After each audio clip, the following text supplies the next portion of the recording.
Okay, good morning, afternoon, or evening, depending on where you are in the world. My name is Carl Fay. I'm a professor at Aalto University School of Business in Helsinki, Finland, and would like to welcome you on behalf of the other panelists and the International Management Division of the Academy of Management, which are the organizers of today. I'm really lucky to have a very experienced panel with me today. We have Sri Zahir, who's the Dean of the Carlson School at the University of Minnesota. Harry Lane, who is a professor at Northeastern University, and in fact also was acting dean at Northeastern for a while, and also Andreas Schotter from the Ivey School of Business at Western University in Canada. Today, we're going to be talking about how international business teaching is likely to evolve post-COVID-19.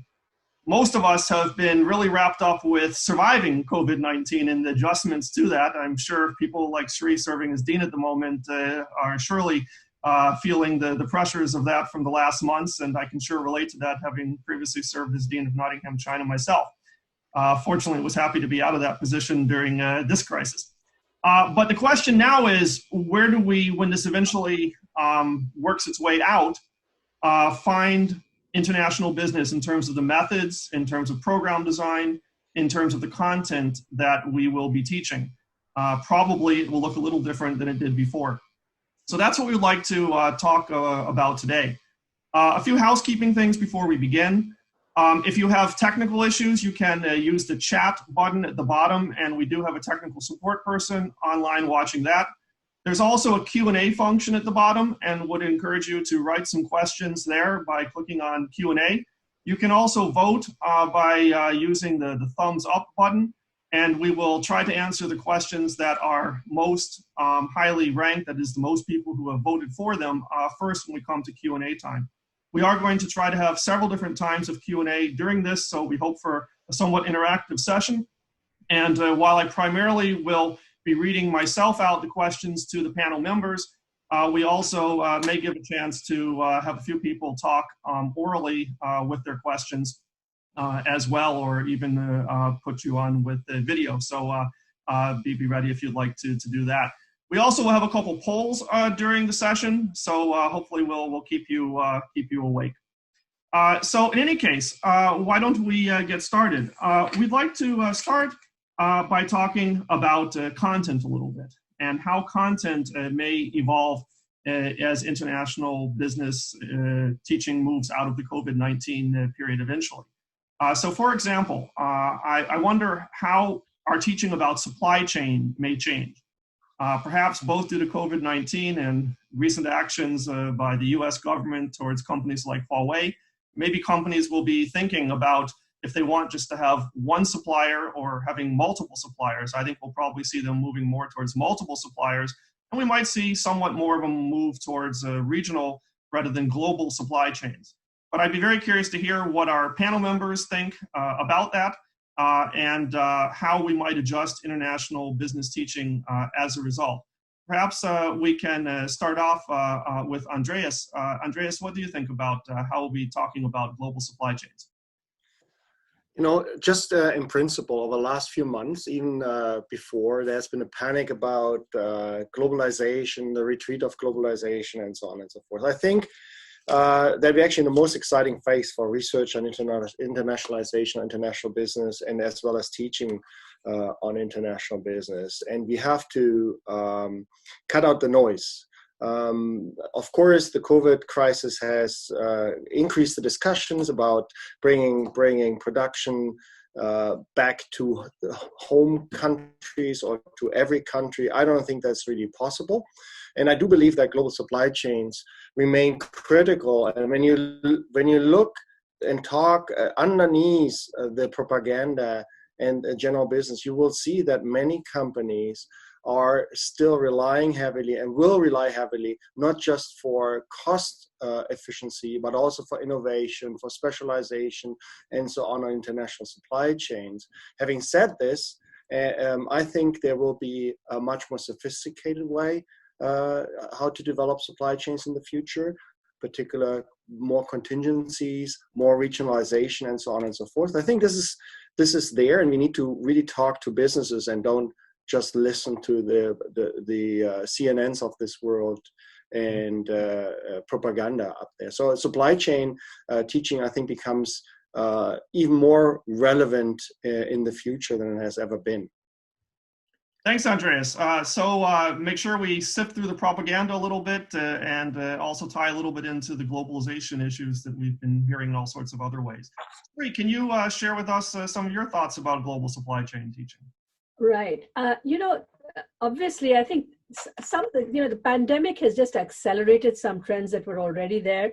People were already thinking about how to diversify their supply chains. People were already thinking about how to shorten supply chains, whether certain aspects could be brought back closer to the consumer and maybe with much greater automation and so on. So these trends were already in place, and perhaps they've been accelerated a bit by the pandemic, but I don't think the fundamentals change very much. I agree with Andreas there. Mm-hmm. What I have found talking to our local CEOs in town is that, in the initial stages of the pandemic, obviously this becomes a huge risk management problem. And I think we've moved away from teaching about risk management in international business, and maybe that needs to come back a little more front and center, and all kinds of risks, including political risks and so on. And now, of course, a pandemic risk that nobody had thought about. But as I talk to CEOs in our community, what I'm beginning to understand is that those firms that had invested in their suppliers, built trust over years, invested in the communities in which their manufacturing plants and so on were located, actually did not suffer as much, because if a supplier has to kind of decide between who they're going to supply, they're going to supply the person who's invested in them, who they trust, who they've built a very strong relationship with. So it all boils down, in my understanding, to really the kind of trust you built with your employees, with your customers, with your suppliers. And those firms that did a good job on that have actually survived this pandemic, I think, and will survive this pandemic better than others. I mean, it's a great research question. I wish I was still doing research, but this is what I hear anyway from the CEOs in town. Thanks, Sri. So that's really interesting to think about risk management more, something that indeed we haven't talked a whole lot about in recent years in IB, and also to think about what one can do to make sure whatever supply chain you have, that you develop relationships in a way that you'll be sort of served best. So maybe we can turn to next question, thinking Carl, about, yes, Harry. Carl, let me just chime in there briefly. Okay. That I like what Sri said about focusing again on risk management. But I also think we need to start looking and talking about how companies need to patrol their supply chains. And there's been a lot of discussion about modern slavery, human trafficking, child labor, and many of the more enlightened and progressive companies are taking real actions to patrol them and take responsibility for what's going on in their supply chain. So it's not just about location and risk management and all that, but I suppose some of the things that are going on increase your risk. And we can see companies in the United States that have suffered because they have not paid attention to patrolling the supply chain. And I'm thinking, I talk about Nestle and slavery and the fishing, gummy bears in Germany, and there is a lot of companies that that need to pay attention to this. Thanks, Harry. That's a really good point. So if we move to our next question, to think a little bit about sort of the design of multinationals more broadly. Over the years, people have been talking about it being important to have sort of more distributed multinationals with subsidiaries increasingly taking on roles beyond simply sales, but not even only production, but R&D, et cetera. The move to have more sort of regional headquarters that have more different powers and a lot of flow of information and knowledge between different subsidiaries. Do you think that this will change at all as a result of COVID-19, and what should we be teaching our students about that? Can we start with Harry on this? Harry, do you hear us? Who? We'll start with you, Harry. Okay. Well, first of all, you have to recognize, I don't teach a traditional IB course. I teach something to be more international management or cross-cultural. And I don't think companies are going to necessarily pull back from globalization. They're going to be doing it in a new form, more online. And I think we're also seeing more companies, the born global types of companies, the smaller ones. So I don't think they're going to retreat, but I do think they're going to find new ways of dealing with it and being more careful about who they work with in their in the countries, and use their networks much more effectively than they are right now. Okay, thanks. Sarik, what about your opinion? You know, I agree with Harry. I think it's, I don't think it's a retreat from globalization, but I think it's going to be a more nuanced evolution. You know, for example, everybody's gotten used to working remotely now. So I think remote work will be more of a feature, and that can facilitate some high, you know, especially where you're looking at high value digital outputs. There could be much more remote work built into the natural kind of structure of a multinational. And then, but on the other hand, I think the physical outputs, I mean, you know, there's probably going to be more automation. And as I said, an effort to collapse the value chains a little bit, diversify the value chains, bring them closer to the customer and things of that kind. But these are sort of, but I think the most critical change, which I hope happens, is that I think firms have to stop looking at their supply chains or even their international organization as dots on a map. I think you have to embed yourself deeply in the communities in which you are operating. And the companies that do that well, they become insiders, they're part of the fabric of society. They're not viewed as, you know, foreigners. And, you know, my pet peeve, of course, is always the liability of foreigners and how do you get out of that. But I think this is an important issue that you really have to invest and commit to places that you're operating in. And I think we moved away from teaching that a bit by our focus on global efficiency in the, you know, in the last couple of decades. And so this idea of greater rootedness is something that I would promote. Okay, thanks, Sri. Moving on, can we move to the next thing where you can hopefully come in, Andreas, as we're a little bit pressed on time. What I'd like to do now is ask each of you to say what you think is the change in terms of content that is going, in terms of teaching IB, that is going to be the biggest change in the post-COVID-19 world. And let's start off with Andreas. Yeah, that's interesting. A great question, to be honest. And I think something they have all been struggling over time, and even struggle in our research sometimes to make it clear to others that international business has something to do with cross-border. And not so much with you know, a patchwork of different countries, different cultures. This is just the underlying context. And talking about these connections, not so much about the nodes anymore, where companies operate, will, I think, become a much more important aspect of teaching. And then how these different nodes differ is basically what Harry was referring to earlier, right? When he teaches the international management dimension. I think these two dimensions will become more distinctive.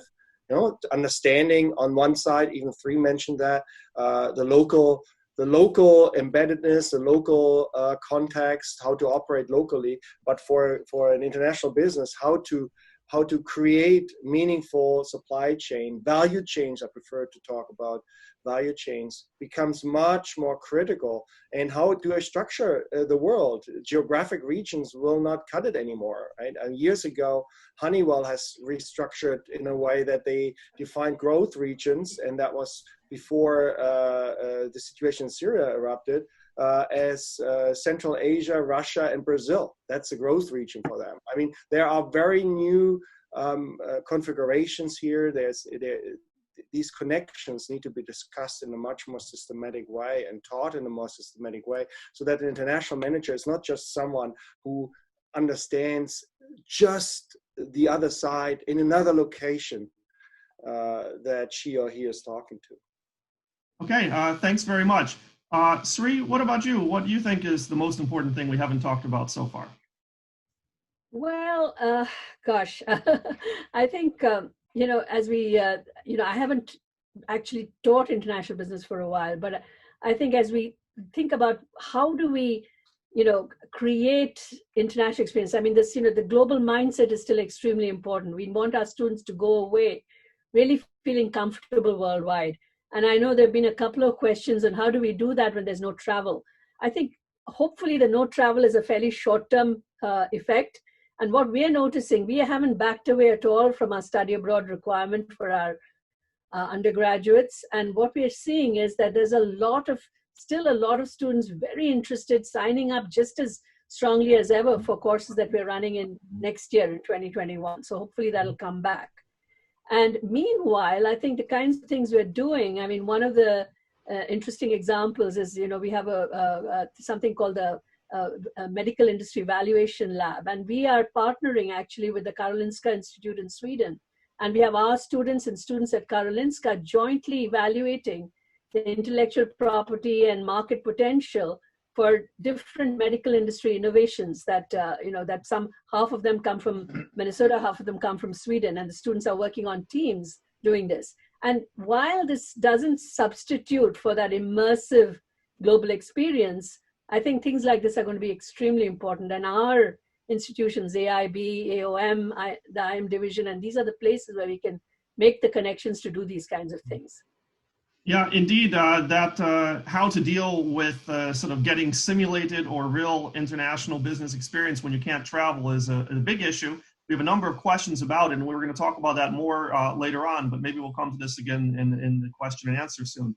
Harry, what about you? What do you think is the key issue we're going to be focusing on in terms of content in a little different way? Excuse me. I think there are two issues that we need to talk about.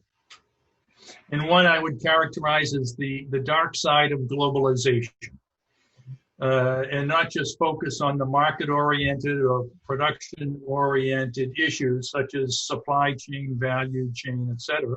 Those are important.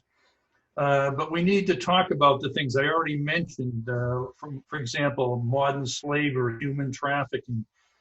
Very little, I think, is done on cybersecurity, and companies are very exposed to problems in cybersecurity.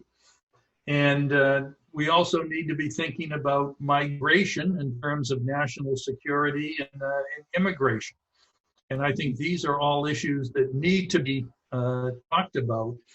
And I think what I would say is our research and our teaching needs to start in the field with what's really happening and the issues that companies are facing, and not just in the library with the latest journal article. So I think we need to research and teach about reality.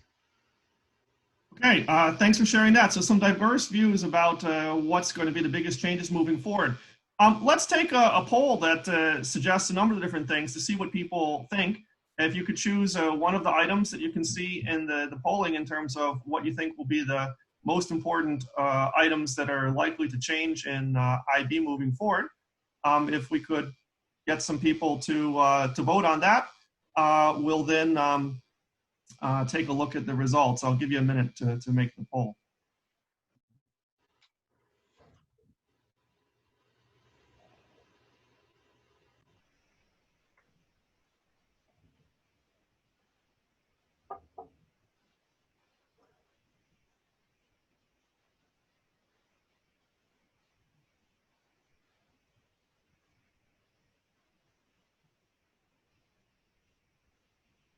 Okay, well, I think we'll end the poll here and show you the results. We got about 75 people voting.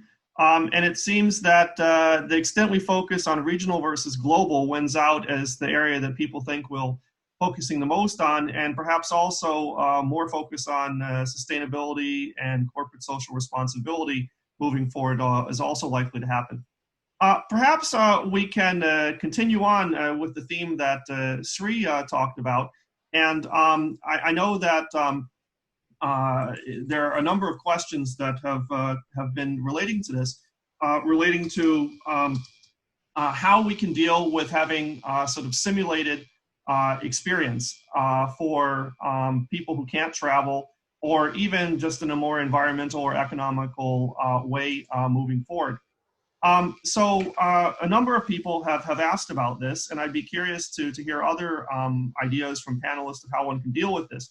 One thing, for example, that I've done is that I have put together a video about doing business in Russia, taking lots of different quotes that I've done from interviewing different people and some visits I've had to factories and whatever, since I can't, do a study trip to Russia anymore.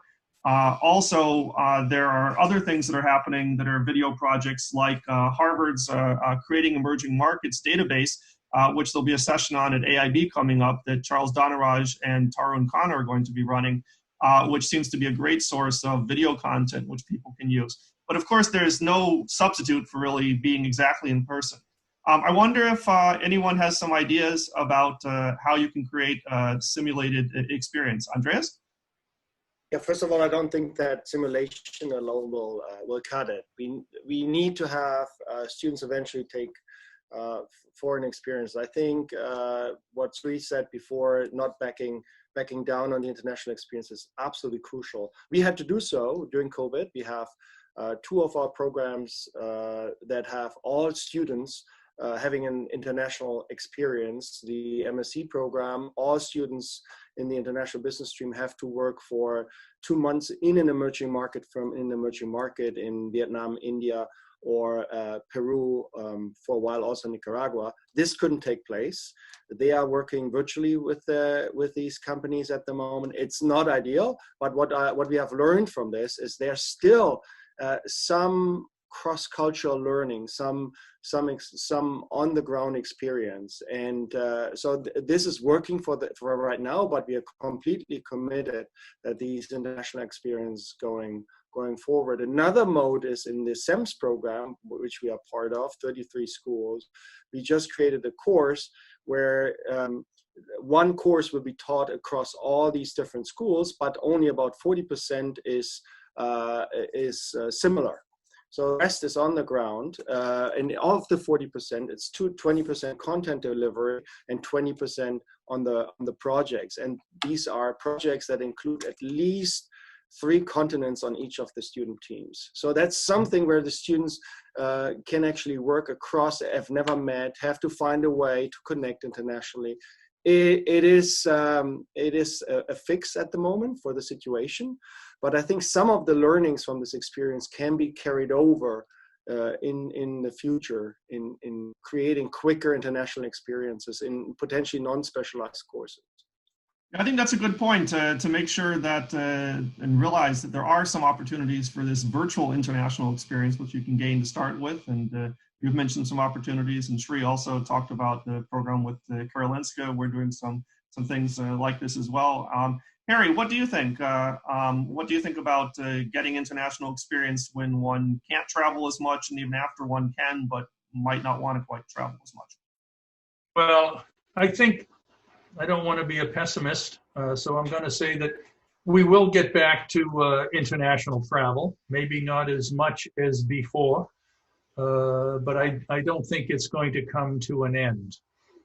In the meantime, I think we need to be thinking about ways to do it.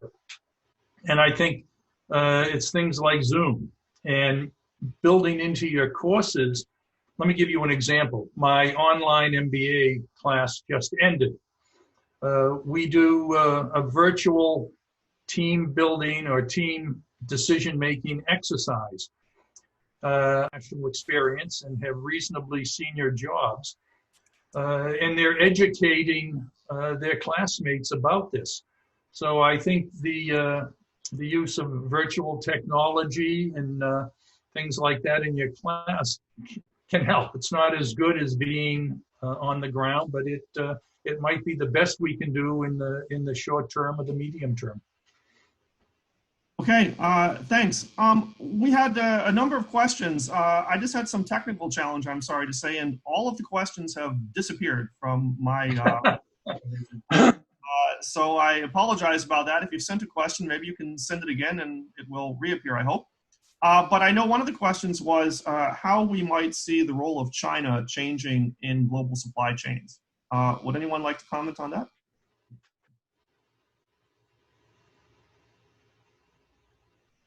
Let me take that on first. I do believe that China will play a role. What we often forget is that China is the second largest economy in the world, and it's also a market. So if you want to play in China, you've got to be in China in a significant way, right? So you have to build up a supply chain in general that will serve China. And as a multinational company, I don't think you will. You want to, despite greater risk management, you don't want to have multiple parallel supply chains that don't add additional value to your organization. So I don't think that China will take an extreme hit. It will take some hit, and companies will do better risk management. And the topic that Harry addressed before, how do we do business? Who do we do business with? What comes over has become really apparent. And China has been taking a hit on that side too, with the issues about PPE, personal protections equipment, and so on. This will actually help China to upgrade their supplier base. So I don't think that China will go away. It's too big of a market, too big of a base, too big of a scale of everything. But there will be adjustments, also to the better. Okay, we also have a question from Nick, who asks us, we need to create courses potentially that are taught collaboratively across borders and institutions where 2 or more faculty members are having distributed lectures with virtual team projects, etc. Do we have any experiences of that any of the panel members would like to talk about a little bit? Well, I just had I wouldn't call it exactly a team teaching, but in our online course on Wednesday nights, I have a live chat with our students, and Ms. Nevsky joined from Ivy for one of those, and it works well. And I think we could do an awful lot more of that. And I just offered to visit a class for another colleague because more of us are using Zoom or some other technology, and particularly we use Zoom, and it makes it really easy to contribute, much like the 4 of us are doing now. I agree. I mean, I think in many of our classes, we do have those kinds of cross-border collaborative kind of experiences. I think one which has been running for over 20 years is a virtual team project across our executive MBA programs in China and Vienna and the Carlson School. And it a lot, I mean, it helps that we have built relationships. Again, I come back to trust with the institutions involved, with the faculty. The faculty know each other, so there's a kind of that helps certainly in getting these things together. There's a lot of coordination involved. It's not easy to pull a good experience off, but at the same time, I think students appreciate that even when there are difficulties, these are the kinds of difficulties they're going to face when they're working remotely in their own companies, or they're working in multinational, multicultural teams in their own companies. And so, part of the learning is sometimes the obstacles, the fact that someone's internet isn't as good, or in China, they're not able to access something you sent them on, Gmail or whatever it is. So there's all this learning that has to happen in the process. And that's in a way, the benefit of these kinds of collaborations. Yeah, no, I think those are some good examples. Surely, I think there'll be more with different professors from different schools collaborating together. One thing that I've done, though, that I think has also been useful, it's a little related to this, is bringing in executives virtually. And particularly since we're often talking about multinational companies, normally I've only been able to bring in 1 or 2 people from one company at any one time. But one thing I've tried now is to bring in one executive as sort of a key person, but then with virtual means, have a number of different people from different subsidiaries and different functions involved in a discussion in the classroom. And I found this to be a useful way to move forward. Okay, so we've talked about content some. I think we should probably move on a little bit to think about program structure. And I wonder what you think in terms of program structure. Perhaps we could take a poll first to think about the percentage of MBA programs that we think might be moving online as we move post COVID-19. So if everyone could, in the next minute or so, answer what percentage of MBA programs you think will be fully online post COVID-19.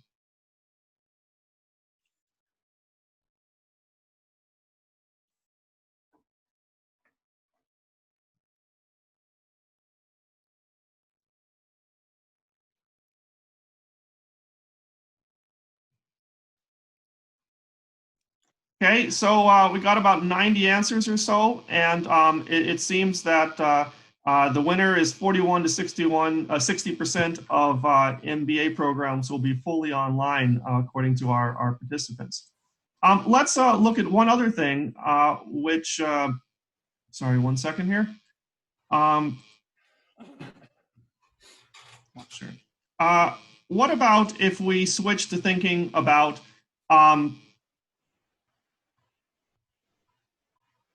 what percentage of class time you think will be online for blended MBA programs? A lot of people think blended MBAs, you know, in teaching may be the future. So if you could all answer that.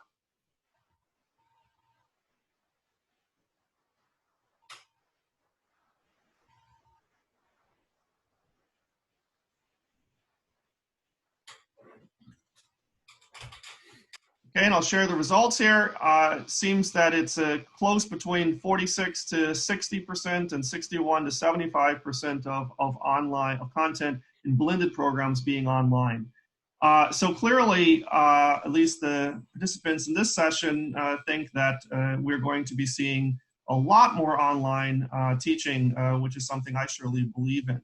What I'd like to ask the panel is, you know, when we talk especially about blended programs, what is it that we're going to see that is online and what is going to be done in person?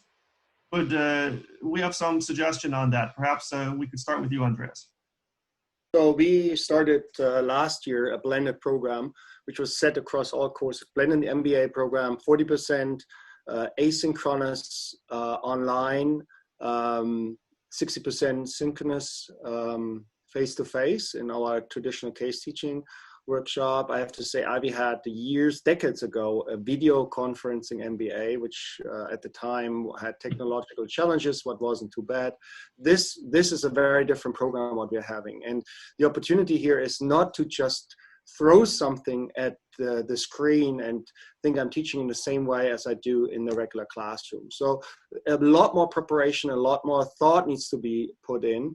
And I love to quote, actually in this regards, my favorite person on the screen. This is not, always remember that learning is more important than teaching, right? So Did you hear that? I don't know, Harry, where I heard this, right? It's on my mind. So what we have learned is that, for example, having a rigid structure for kicking off this program was really helpful, but in reality, not every course lends itself to this kind of ratio, right? And we need to go beyond equity of in-classroom time to faculty. Some courses may have to be 80% face-to-face in a traditional model in a case teaching work class. Other classes may be only 30% face-to-face. So I think there's a real opportunity, and with tools like polling, with guest speakers and so on, there can be actually an enhancement if these two pieces are being put together. But it's not about replacing one with the other. It's improving the programs. That's my opinion. Okay, thanks for that. Sri, what do you think about what components we're going to be seeing? I mean, you're obviously involved in designing a lot of programs at the Carlson School. What are the components that you're now looking to have, virtual versus physical?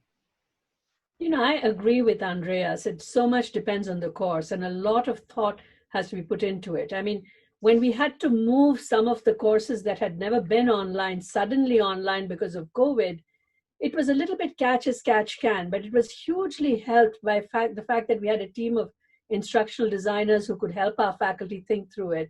But it was still done in a bit of a hurry. But as we really, if we think about moving aspects online more systematically, we have to put a whole lot more thought into it. Having said that, you can even, my Axe, as some of you know him, my husband who teaches a core strategy class, had to move. He'd never done an online course before. He was used to the in-person walk up and down, cold call, all the rest of it, case teaching philosophy. But he actually managed to replicate, I would say, 90% of what he does in a class format within the online, with a Zoom framework. So I think there's a lot of things that we're still learning and figuring out, but it's going to vary by case, and how much of it is synchronous versus asynchronous is again a big thing that's going to be different across courses. Okay, thanks a lot. One of the things that I've been thinking about is, how program length might change, and how what you do in sort of the bulk of the program versus before and after and in some intermediate parts might change. Personally, I think we might end up getting programs that are a bit shorter, but more importantly, shorter in terms of physical presence, with more virtual presence before and after, and potentially in some intervals for, executive type programs. Sri, can we come back to you? How do you see programs changing? Do you agree with my suggestions, or maybe you have some other ones? Well, I mean, there's an immediate situation this coming year where I think all of us are looking at more compressed timeframes for semesters and so on. But yeah, let's look more after this next year. Post-COVID, I think there's clearly an interest in just-in-time bite-sized pieces. So we are introducing a whole lot of what we call stackable certificates. So these are, single issue kind of courses, or a sequence of courses that you can take and get a certificate, but you also collect credits, which can be used later on towards a degree if you choose to come into a program. So I think those kinds of things will increase, but I think there's still a role for a full-time experience, especially for those who are career switchers in the MBA space. I mean, if you're coming in, if you're a vet and you want to go into marketing, I think the full 2-year experience is very valuable, especially with a full summer internship and all the rest of it. Mm-hmm. Okay. Can we perhaps turn to a little bit about methods when we're teaching online more specifically? So Harry, can we start with you? What do you think are the methods that are going to work best online? One of the questions that we have is, how can we make it as interactive as possible when we're online? So what methods can we use, like the polls we had today, or breakout rooms in Zoom, or, do you think cases work well online? What do you think can be used to make interactivity work? Harry? Okay, let me go back just a little bit first to comment on what Andrea said about, learning is more important than teaching. And when I've been teaching online now for, 12, 13 years or something. And what you have to realize is that your job is to organize the learning. And as you organize the learning, the work shifts from what we normally do day to day in the classroom to a lot of the startup planning, design, preparation. And I think it's in this phase that you decide really what can be best done asynchronously and what needs to be done synchronously. And you can't just throw a course online. I think things like modular design are important. And to make it, while I was thinking about this today, what Confucius said, I hear and I forget, I see and I remember, I do and I understand. We really need to do much more interactive, experiential types of activities online. And as I said, we try to do that with, you could have a team project online. You have collaborative assignments. You have team decision-making exercises. You can have debates, things like that work interactively. And I think you really need to be thinking about how to do that rather than, what you don't want to do is just get on and talk for an hour. You can pre-record lectures if you have to have a lecture in Panopto, for example, which is what we're using at Northeastern. But I think one of the best things that I ever heard, piece of advice, was make it short. There is a reason that TED Talks are limited to 18 minutes.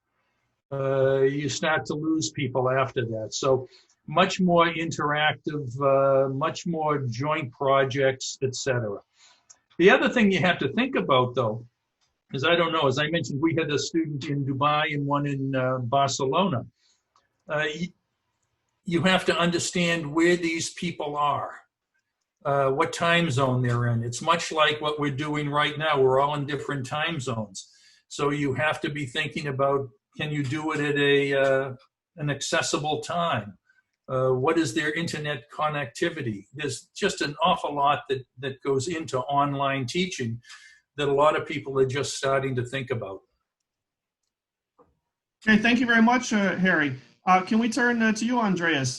What do you think are the things we can do to make online components or entire programs as interactive and as good learning experiences as possible?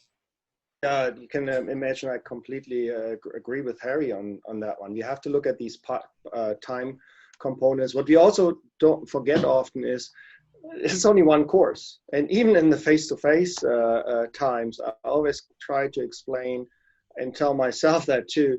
You're not the only course that students take, right? So there's a tendency to throw too much at the students, and the balance between synchronous, asynchronous learning, different ways to consume the same information is important, and then spend more time in making sure that the learning outcomes are being met, right? Instead of spending this entire time physically in front of the students. I think this is super critical, right, in the future. And I also agree with the free badging and shorter programs are important, but also potentially a threat to our overall program models, right? Because people only eat what they really like to eat, and then they shop around. So that's likely not how business schools can survive in the long run. So we have built all these nice temples all around the world. How do we finance it? But I'm digressing a bit. I do believe that shorter, more concise, multimedia, interactive is important without becoming a pure edutainer. So the focus has to be on the learning.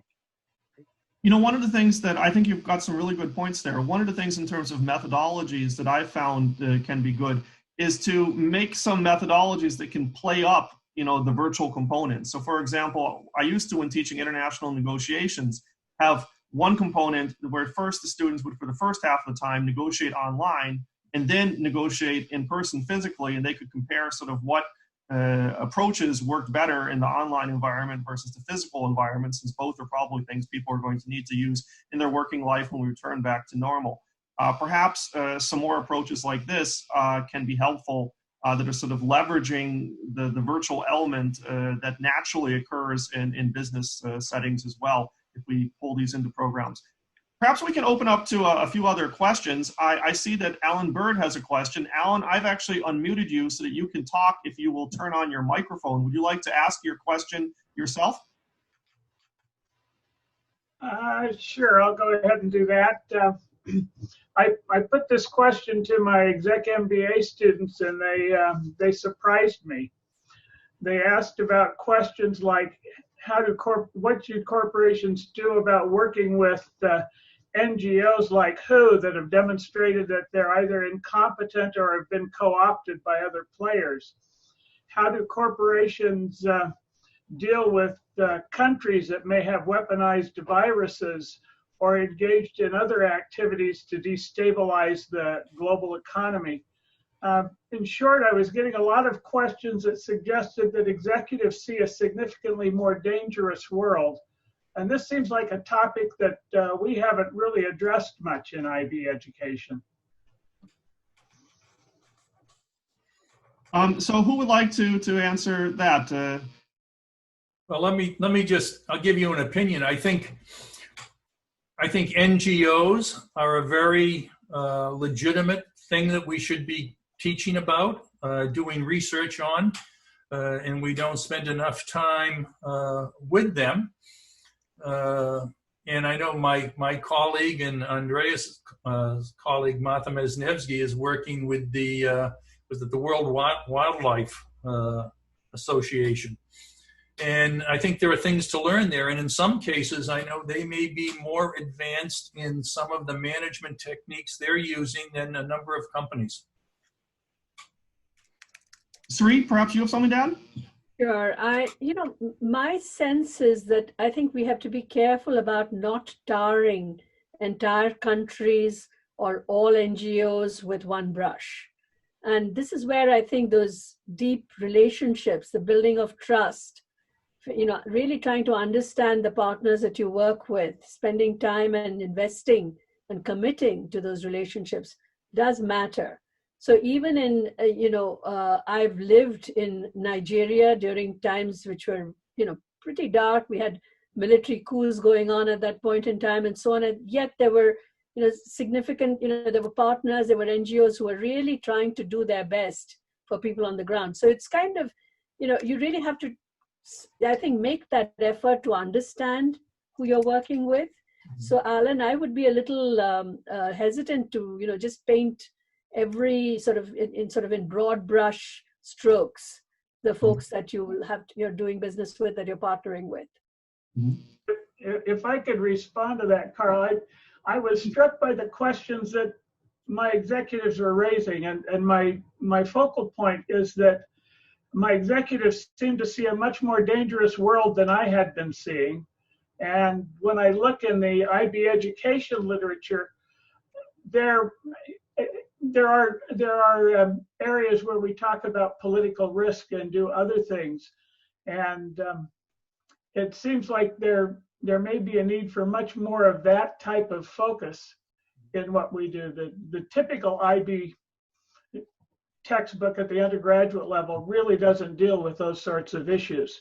And as I say, these were coming from my executives, and so for me it was a surprise, and I was trying to make sense of that more than answer their questions about what do we do with this. Yeah. Alan, I think that's an interesting observation, and I think many of us have focused so much on sort of companies and not thought so much about NGOs, governments, risk, et cetera. And I at least am trying to now bring that more into my teaching. So for example, in the fall in my international strategy course, I've been trying to find some government representative who can come in and talk more about these sort of issues, and been lucky enough to get Esko Aho, who's the former Prime Minister of Finland, to come into 2 sessions of the class to try to address that. And I think it's really an area that we have neglected, both the government and NGO side of things. We have another question from Monia, which is asking about the optimal class size for online teaching, and if you can, easily grow class sizes to be really large and save a whole lot of money, something I guess many people are eager to do. Sri, I see you smiling a little bit. What do you think about this? We've kept our class sizes similar across online and in-person platforms, because I think if you're trying to deliver a high-value education, I think that that personal connection between a faculty member and a student is still important, and class sizes do matter in that particular case. I mean, I think if you're trying to run some kind of a general MOOC where thousands of people come, and there's peer evaluation, etc. More power to you, but that's not our way of doing business. Let's just leave it at that. Carl? Yes, Harry? The question reflects the, if you will, on the ground thinking. That's not a criticism. The size of the program or classes can be almost unlimited. And I'll give you an example, which is our program. My online course just ended. I had 56 students in it. Now, you have to realize that we use a master teacher model. So I am the master teacher. I am academically qualified. I designed the course. I don't actually teach it. I have 2 instructors. One had 2 sections and one had another section. We do not allow more than 20 students in a section. And the other thing that's important is that it is probably 90 to 95% asynchronous. So you don't want to be thinking about online education being synchronous with the number of people in a class. Then you are limited. So something like the master teacher model can be a very effective way of scaling up your program. And at one point, a number of years ago, when I was acting dean, we get over 1,200 students in our online MBA program. So you need to think out of the box and start doing things differently when you go online. You just cannot take what you do on the ground and put it online. And Harry, do you think that you will see, the most high-end programs also scaling to be 1,200 students and not sections of 50? And I'm sorry, the what programs? Let's say the most prestigious, highly ranked programs you think may have 1,200 people in quite some classes, and people will still be willing to. No, I don't. I think the most highly ranked programs, the Harvards of the world, there's always going to be a place for the 2-year residential MBA.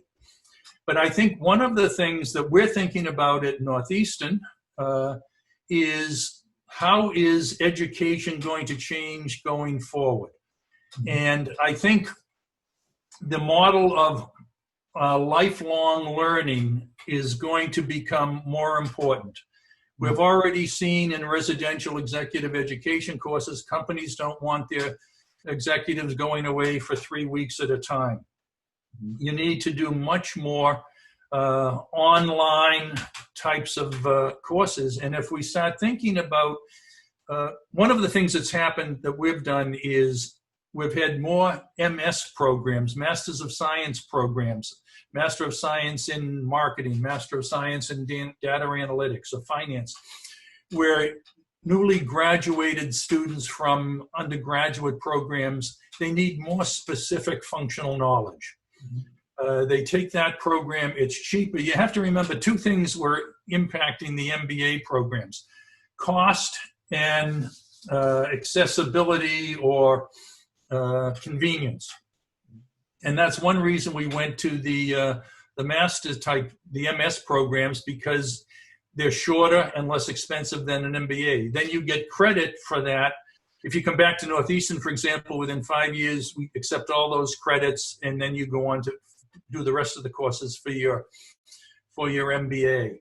So I think things like that are also going to drive the lifelong learning model, where people are going to keep coming back because they need specific knowledge now, data analytics being the most current one. So, well, Harry, the Finnish government is surely on board with you. They've actually just changed our funding model radically to make lifelong learning and how much we do of that an important component of the amount of funding we receive, actually. Yeah. And if you do that, you have to be online.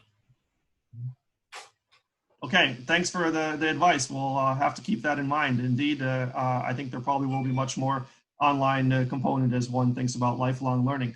We have a question from Benjamin Blake, who is a PhD student, I gather, and asking what advice one has for doctoral students who have not started teaching yet. And I guess I would extend that a little bit to say, for anyone who doesn't have a whole lot of online experience, how do you get going in this game? Sri, I'm sure that's a question you've been thinking a lot about. Can you give us some guidance? I think learning from others is going to be critical. We have, of course, instructional designers can help, but we also have, we do expect all of our doctoral students to have some teaching experience. And those who have been with us in this online space, in the COVID space, obviously had to make that transition already. But I think just, collaborating with others, we have so many internal kind of seminars where faculty are sharing best practices, where we're, trying to educate our students and our faculty on how to do this better. So I think there's a lot of resources out there. Making sure that they're pulled together and available to everyone is really important. Hey, thanks. We have a question from Jacqueline as well, who's asking about any thoughts about how to assess online courses. And I suspect she may be thinking, among other things, about how to assess participation, which is a little bit different, but anything. Who would like to answer this? Andreas, perhaps you have some suggestions? Yeah, actually, there's an opportunity here for when you do a case teaching workshop or any workshop, any class online live, right? There's actually a better way to do the grading because you have all your participants on one side, you have the names there, and if you have a class of 40, 50, mind you, if you go beyond 40 people, you will have a hard time having them all on your screen. So, but what you do is basically you have people who can participate, who potentially you would overlook or would fall behind on jockeying in the classroom. I mean, the short person in the back with the short arms and the lower voice has the same volume and the same presence to ask a question online and to raise a hand than the tall person in the front who tries all tricks to get the attention, right? So I think there's an opportunity here to improve this part, not just, and going back to the learning object, not just the grading, but also the actual learning, right? Because more people can potentially participate in that way. And you have to come up with grading solutions that avoid jockeying and gamesmanship. But like with copycats, I think sometimes those students who want to cheat, they are always a step ahead of those who are trying to avoid having it avoided. Thanks. Some good tips there. Arthur Lee also has a question for us. He says, great conversation. Sorry, it was just moving on my screen here. Great conversation. I was wondering that will the increasing political tensions at the macro level influence the trust building maintenance processes at the micro level among managers across borders? Any suggestions, Harry? I think you shouldn't just think that because our political leaders aren't getting along or in conflict that the citizenry are doing the same. I think we're seeing in the United States now how the citizens are all coming together. They're pretty united on a number of issues, the COVID and race relations. But so I think that individual people, companies working across borders, they will continue to function well. I don't think that animosity will trickle down. Okay. Can I make a comment on the? Given our timing of having about 1 minute left, I think we need to move to having each person make one comment about what you think is sort of a key takeaway that people should have from today, one or two things. So perhaps, Harry, we can start with you and you can bring that into that comment. Well, what I was going to say is that question about assessment. I have, 5 or 6 cases in my online course, and we do it asynchronously with discussion boards. So the students discuss the case amongst themselves. You can chime in if you want as a professor, but given that I'm dealing with people who are experienced, more like executive MBAs, they learn an awful lot from each other. And then you grade them because you can read what they say. And what I find is when you do it asynchronously, people I find are a lot more thoughtful because they have to write it and it's there for everyone to look at and to read. Mm-hmm. Okay, so think about the benefits of asynchronous learning. Harry's takeaway. Andreas. You're frozen, Carl. Andreas? Yeah, sorry. You were just frozen, Carl. Sorry. I do believe that we have to be, as faculty, remain more agile in the future. It's an exciting time. But what you also should not forget is that we are knowledge creators. And if you fall into the trap that we are just focusing on making the class experience as great as possible and not bring in this newest knowledge, don't forget the whole situation also accelerates some models that we have been teaching and assumptions that we have been teaching. And you get nowadays spammed by the McKinseys and BCGs of this world every day with their newest blurbs, and often that is not as solid as what we have, and I would say. And in the future, asking yourself really carefully, what is it that we have as unique knowledge that's important for this particular course that we can bring in, and then blend this with the best delivery model, I think becomes more critical. as such. Otherwise, again, you fall back to being an edutainer, and I don't want to be this. Okay, thanks very much. So we all, I'm sure, want to make sure that it's a really meaningful learning experience and shouldn't just become entertainers. Thanks for reminding us of that. Sri, how about your takeaways for today? Just, I think connections are going to remain extremely important. And I think apart from the research piece, which Andreas put it so well, I think we also as faculty need to connect with the corporate community, need to connect our students with the corporate community, because there is so much happening there, which is so far ahead sometimes of what we teach. And we have to be aware of where companies are and what they're doing, and and how can we help them do it better. And I think that's the focus. I wish our faculty were more proactive in making, in just being out there and listening to what's happening with companies, with the communities, with the and facilitating those connections with the students. Okay, Shirley, connections are key, and you are a great person at facilitating that. So maybe you'll run a masterclass for us on building connections. From my side, I think we are going to see some changes, like more focus on risk, perhaps more focus on the role of government, international business, and NGOs, and maybe a little more move towards regionalism. However, at the same time, I think we've seen today that the basics of international business teaching are going to remain the same. There's no substitute for getting the international experience. There's no substitute for having interaction, which can be orchestrated in many different ways. And of course, we want to make sure, as Andreas points out, that we continue to be focusing on learning and not just sort of having entertainment in a way. I think maybe one thing we haven't talked about as much is that most of us, I think, do a great job of teaching and somewhat less good job of teaching content in ways that it can be readily applied. And I think that moving forward is something we all probably are going to have to work on. And there are some interesting opportunities for that, perhaps, as we merge online teaching more. I would like to really thank our panelists for sharing their great knowledge with us today. Sri Zahira, thank you so much for taking your time out of your busy job as dean to be with us. Harry Lane, thanks very much to you as well, and Andreas Schotter as well.